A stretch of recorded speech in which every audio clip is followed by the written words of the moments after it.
a lovely welcome. Thank you very much. I'm Stan Grant, coming to you live from Sydney tonight. Let's take you through who's joining us on the panel. International relations expert Lavina Lee, federal Liberal candidate for Gilmore, Andrew Constance, Allegra Spender, who has been described as a Liberal blue blood but is now running as the independent candidate for Wentworth, Shadow Minister for Climate Change and Energy, Chris Bowen, and joining us live from Melbourne, foreign editor at The Australian, Greg Sheridan. Welcome them all. Great to have you here.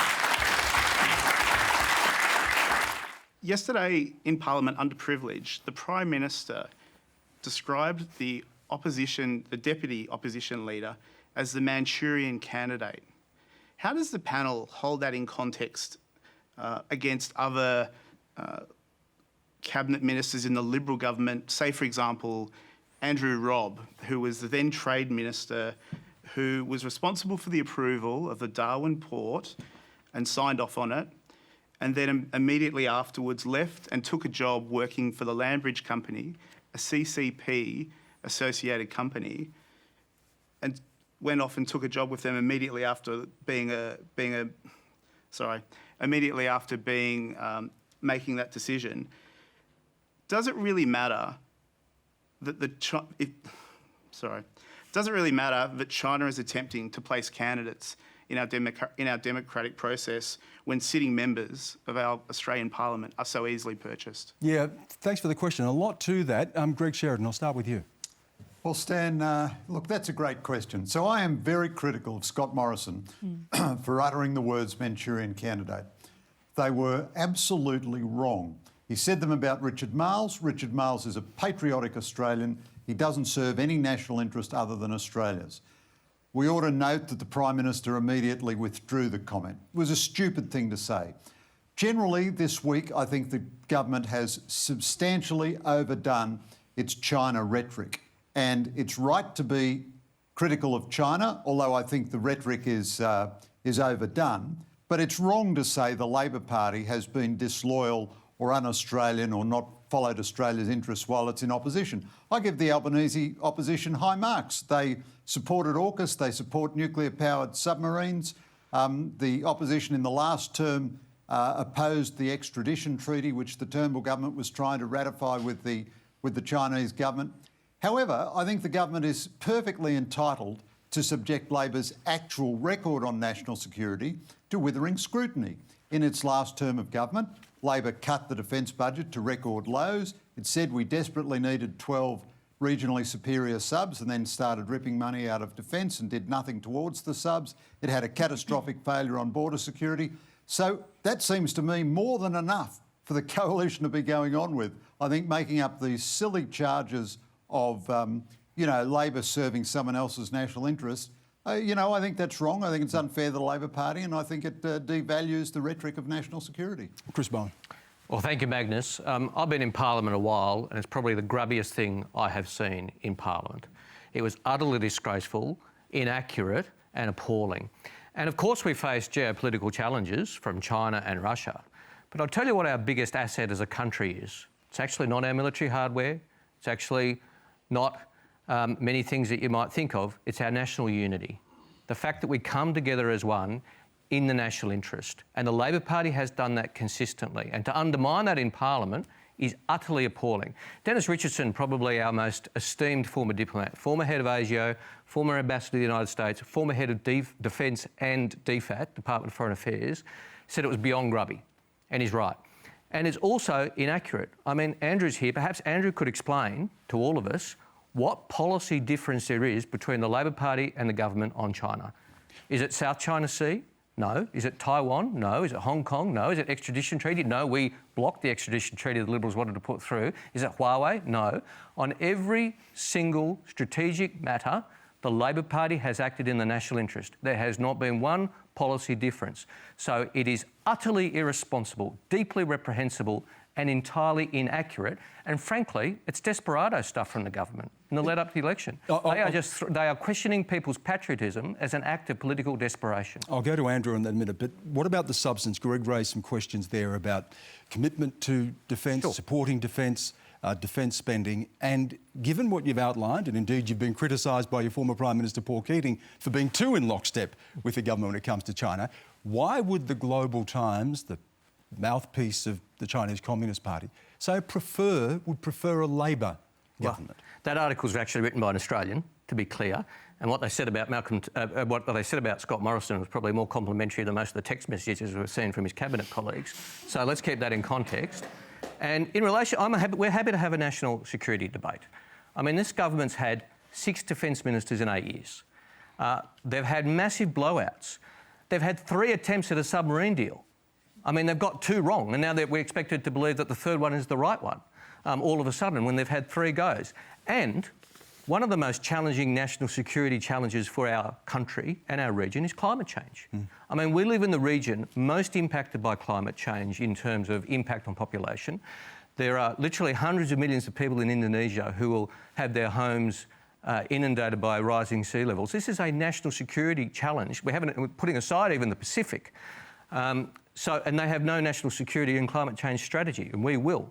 So I'm happy to have our records compared and our plans compared. Every Labor leader since 2013 has been committed to 2% of GDP being spent on defence. That's a bipartisan commitment. We can have a legitimate discussion and debate about national security. It's probably going to require more than that, isn't it? Well, but we can have a legitimate debate about all these things. But I'll tell you what we can't do and should not do.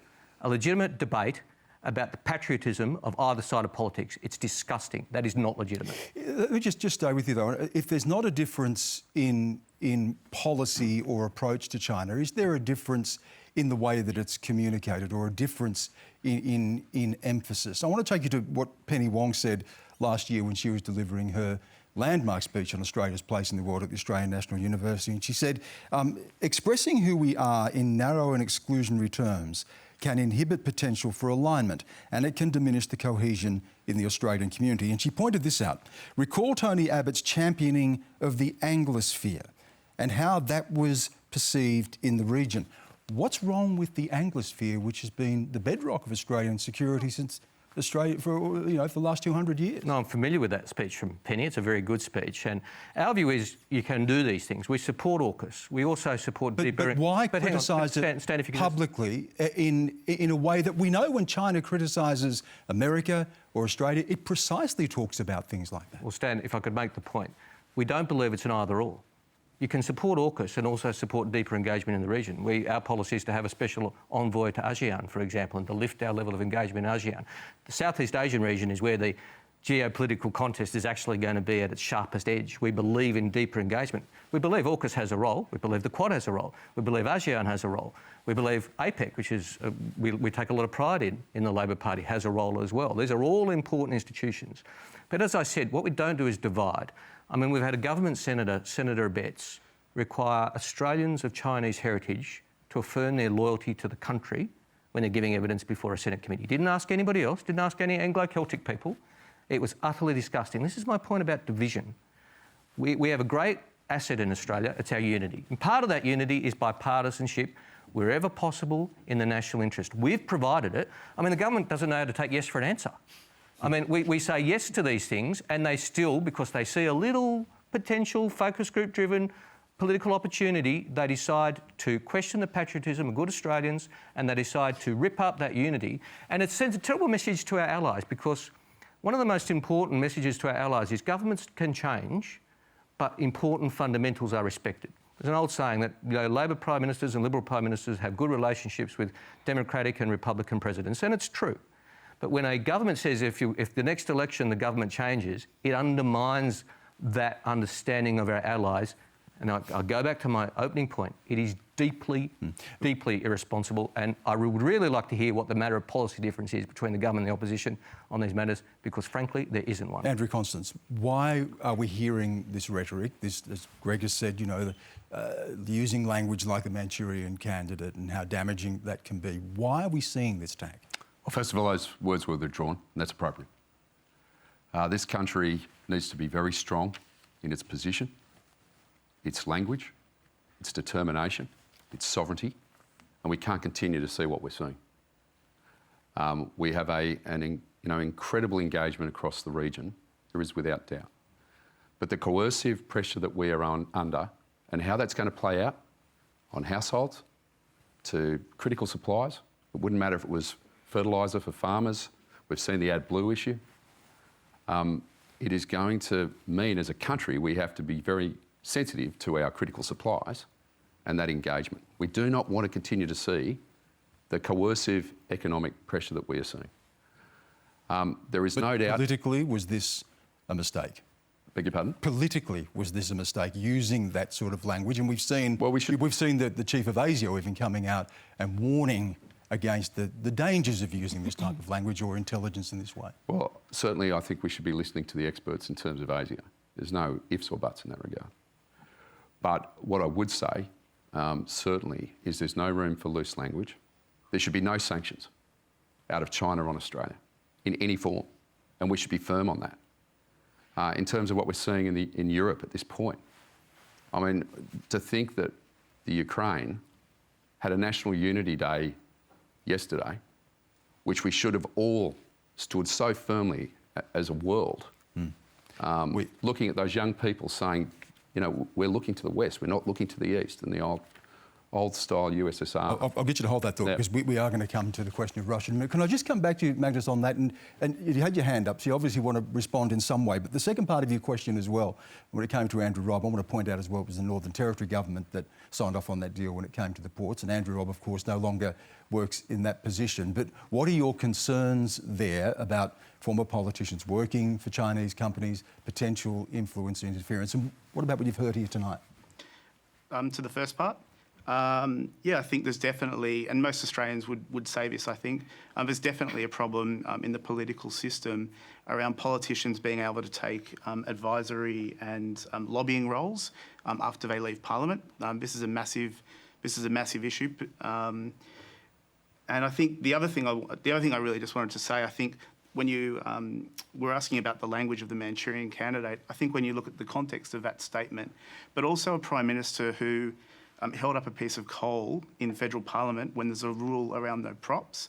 The only thing that shows greater disrespect for the democracy and the parliamentary process is the fact that he scheduled so few parliamentary days. Well, as Tony Jones would have said, I'll take that as a comment, but we are going to come back to the question of coal in a minute, Allegra. Yeah. And I wanted to make thank you for raising that point, and that point about integrity and the revolving door of politics, because I think that's certainly something that I've heard from the people of Wentworth, is this concern about how politicians are not holding up themselves to the standards that the community expects. The community expects politicians, when they're in Parliament and also after in Parliament, to always be acting in the interests of the Australian people and not to be acting in their personal interests or the interests of the party, because that is what they are in government to do. And I think that is certainly an expectation. And I think there are many other aspects in terms of integrity, which I'm sure we're going to get to sometime in the program, that we will be addressing. But I think this is multifaceted, that we should be considering about transparency in who they're meeting, in terms of revolving door after they leave, and also what are the processes for people to be appointed to government boards. Because again, this politicisation of the fundamental tools of Australians' governance is not what people want to see, and it's not expected by the community. And of course, we're talking about Andrew Robb, the former Trade Minister. We could equally mention Sam Dastyari and, of course, where that ended up for him. But Lavina, just to bring it back to this question about, and this is going to be a theme in the election. We live in times when China hovers over Australia, and it's unavoidable. And the questions of security, Greg raised questions about defence spending, questions of security are going to be front and centre. When you look, and you spend your time analysing this, you look at the respective merits of the two major parties seeking to form government. Who is the better bet for national security? Right. No pressure. This is the business you're in, Lavina. Look, I think it's the question was about politicisation of China policy. And I think the government has a lot to be proud of in terms of really taking quite world-leading positions on standing up to China. There are a line of European countries coming to Australia to talk to Australian politicians, policymakers, to say, how do we do this? How do we follow your model? So I really think that the government didn't really need to go down this path. It already has a strong position to sell to the electorate. And I think there's a danger in effectively making the population maybe a little bit cynical about why they did it in the first place. And that's a real problem with politicising the matter is that people start to wonder, did you do it for the national interest or did you do it for some other political interest? I think in terms of the Labor Party, I think Chris Bowen's correct in saying, and Greg for that matter, that there has been a real strong level of bipartisanship, and that's been a real boon for Australia to have that bipartisanship. But I do think when it comes to the substance, the quote that you raised from Penny Wong's speech about the Anglosphere, for example, I think there are some doubts about whether Labor would have a stronger resolve.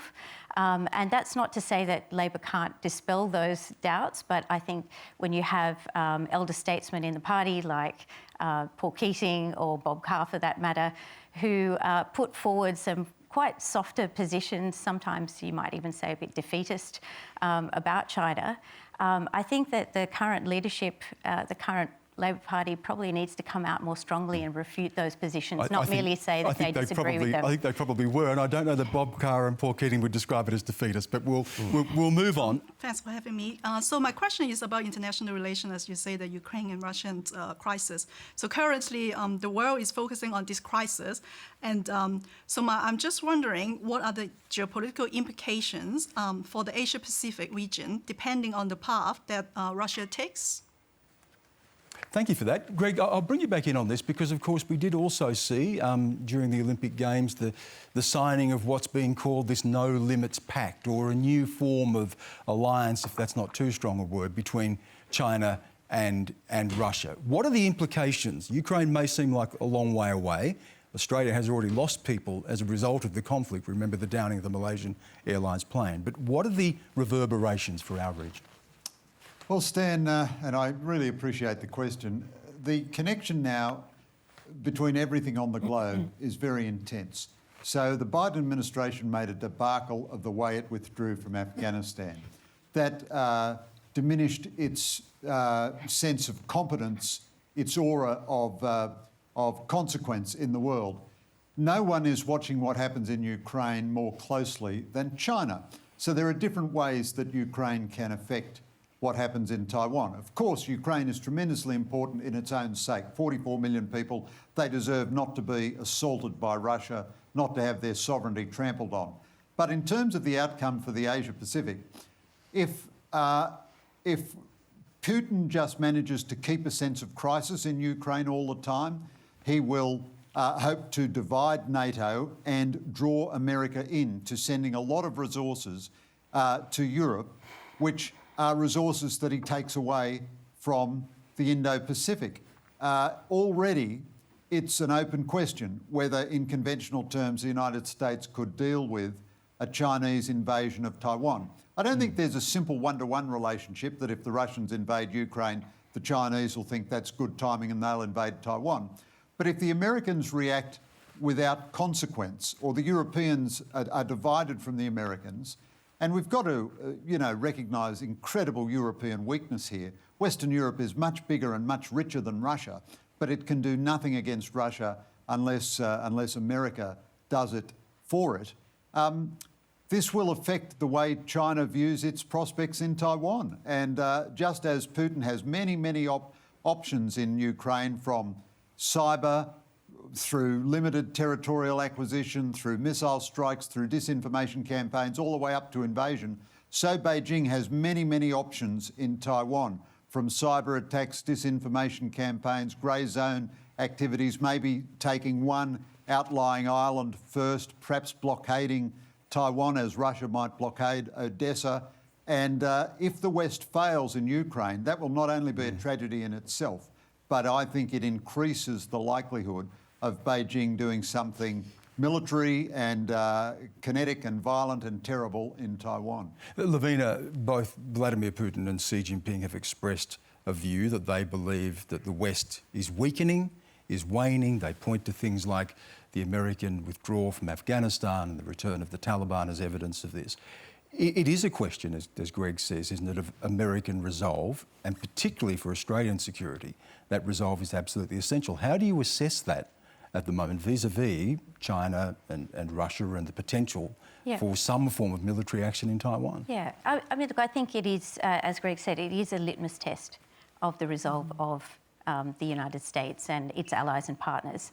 are they willing to expend blood and treasure defending values, defending small states against authoritarian nations that trample on sovereignty? Joe Biden has said very explicitly he's not going to put troops, He's American not going to troops put in troops Ukraine. And there is a question about that. So they seem to be, ratcheting up their deterrent capabilities. So they are trying to make it as unpalatable as possible to effectively deter Russia from actually crossing that line.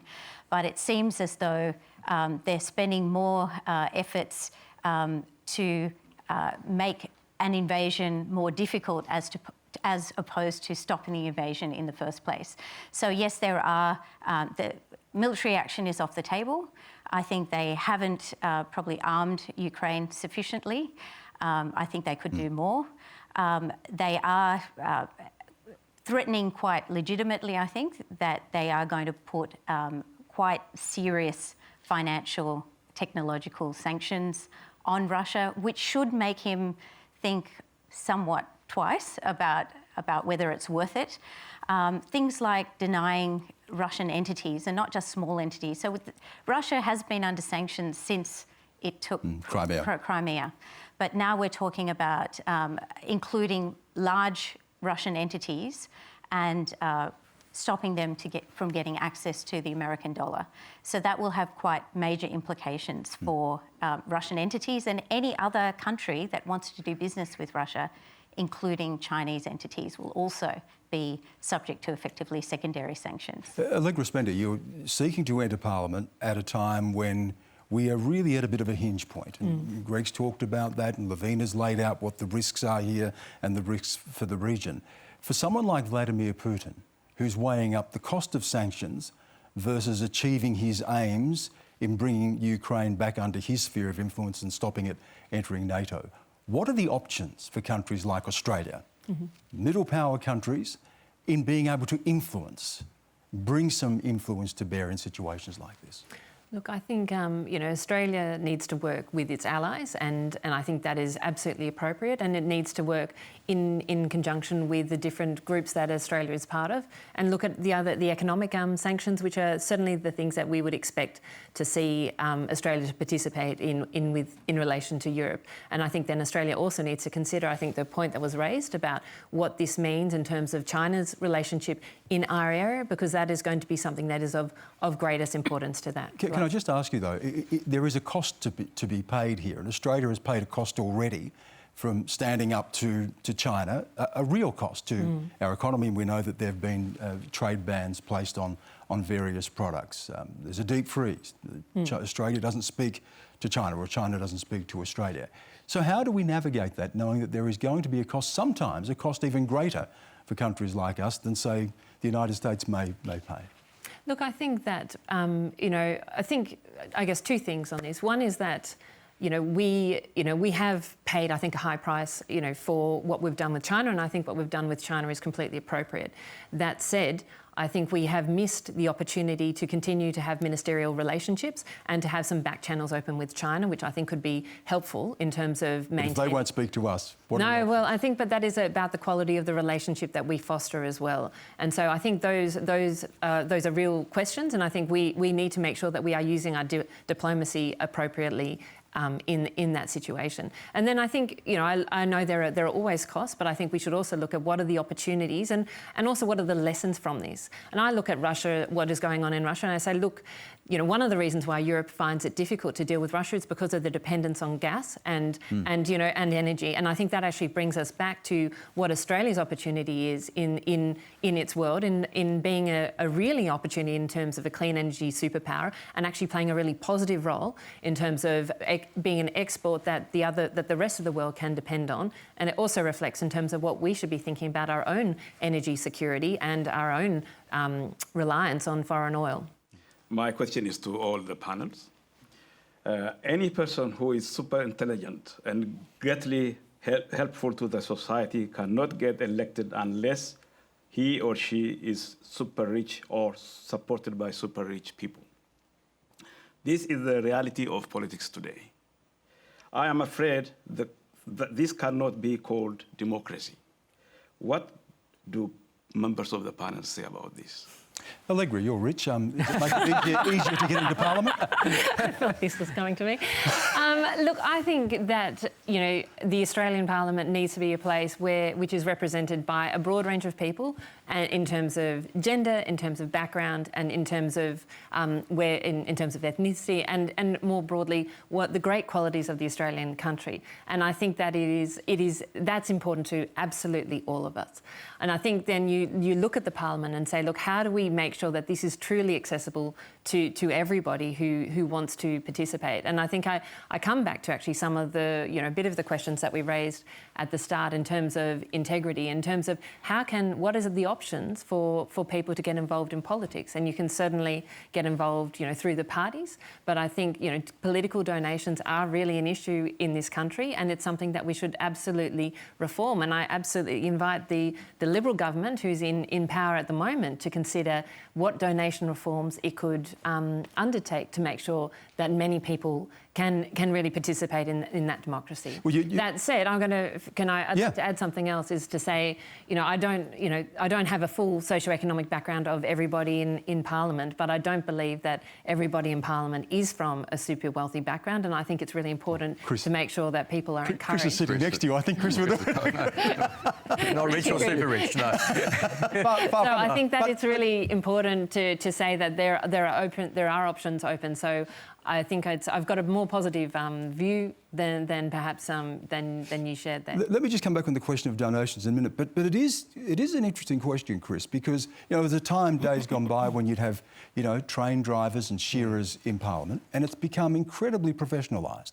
People are either lawyers or doctors or business people, or they've worked their way through the political system. To come from the working class or to have a trade and end up in Parliament is still quite rare, isn't it now? There has been, Stan, a societal shift as well. You don't have to be rich or super rich to be in Parliament. But to your point, Stan, you know, my dad was a shift worker at the NRMA. My mum was a childcare worker. We grew up in a fibro house in Smithfield, the suburb I still live in. And that's quite a common story in federal parliament, in parliaments.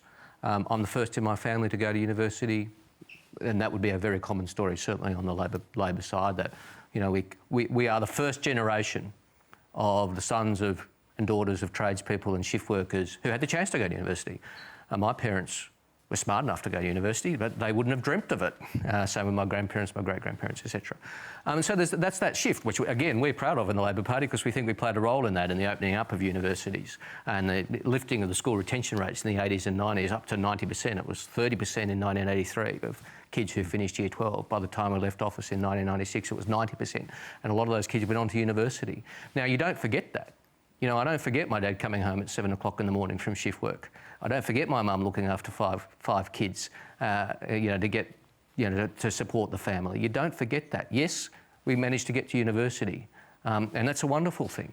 But there is a role. There should be a place for everyone in Parliament. And I guess we'll come to the question about donations and money and all that sort of stuff. That is the question. And you may not have to be rich, but you need rich backing. It takes money to get there. And I want to go to what we've seen over the past week, Allegra, and we've seen Zali Steggall and conceding of failing to disclose a $100,000 donation from the family trust of a wealthy business person who'd had coal investments. So accused of hypocrisy in many respects there, taking money from coal and also not disclosing it. And the person who was blamed for this, her financial controller, Damien Hodgkinson, is apparently yours as well. Is that the case? So Damien Hodgkinson has been my accountant, yes. And I think, you know, because I'm new to running campaign, and so I'm trying to work with people who know how to make their declarations appropriately. And are you confident in him, given what we've seen this past week? Look, and Zali Steggall says that he's the person to blame for this. I'm paying an absolute great deal of attention to this, because I think those questions are really important.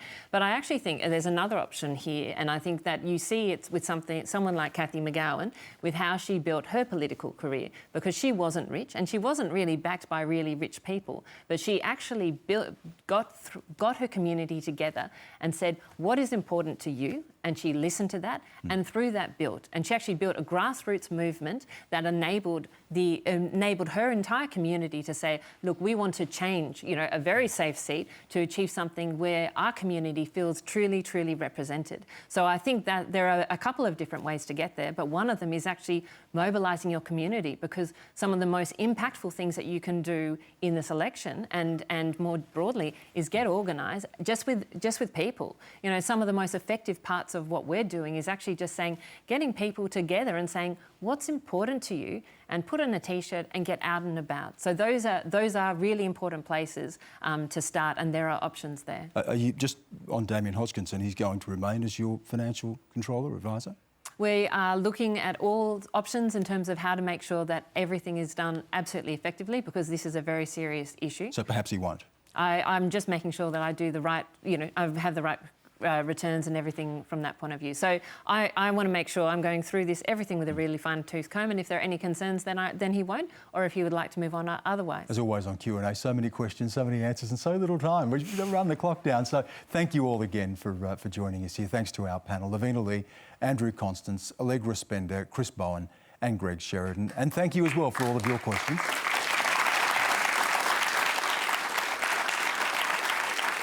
And a reminder, David Spears will be with you live from Melbourne. Next week, he'll be joined by tennis champion Jelena Dokic, psychiatrist and author Mark Cross, and an audience bringing their stories and lived experience to something we heard a little bit about tonight as well, that important conversation about anxiety and mental health. And an extra special treat for everybody, the legendary Archie Roach will perform live as well. Stay safe. Have a good night.